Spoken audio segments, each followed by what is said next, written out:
Hi friends, Sahana form YouTube சேனலை subscribe பண்ண எல்லோருக்கும் நன்றி. மேலும் சப்ஸ்கிரைப் பண்ணாதவங்க சகானா ஃபார்ம் யூடியூப் சேனலை சப்ஸ்கிரைப் பண்ணிக்கோங்க. நம்ம ஆடுகளுக்கு இரவு நேர தீவனத்திற்காக கோயஃபஸ்ட் ஒன்னியன் வந்து அறுவடை பண்ணி கொண்டு வந்திருக்கோம். தற்சமயம் பார்த்திங்கன்னா கோயஃபஸ்ட் ஒன்னியன் நல்ல முறையில் வளர்ந்துருச்சு இந்த மழைக்கு.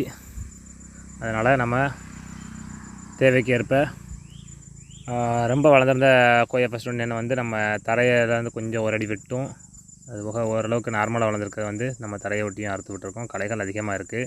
நம்ம ப்ரெஷ் கட்டரை கொண்டு வந்து கம்ப்ளீட்டாக இதை ஃபுல்லாத்தையும் க்ளீன் பண்ணி விட்டால் தான் அடுத்த அறுவடைக்கு ஸ்பீடாக வளரும். அடுத்ததாக பார்த்திங்கன்னா சூப்பர் நேப்பியர் வந்து தற்சமயம் ஏற்கனவே நம்மகிட்ட ஸ்டாக் 2 கட்டு இருக்கிறதுனால சூப்பர் நேப்பியரில் வந்து ஒரு கட்டு தீவனம் அறுத்துருக்கோம். மொத்தம் 4 கட்டு தீவனம் அறுத்துருக்கோம்.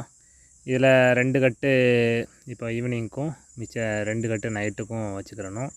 இது போக இன்னும் ஒரு லோடு குட்டை நேப்பியர் வந்து தோப்பில் லேபர் அறுத்து வச்சுருக்காங்க.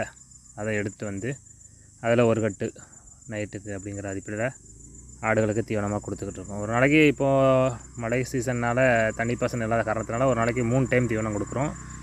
இதே இது வெயில் டயத்தில் 2 டைம் கொடுப்போம்.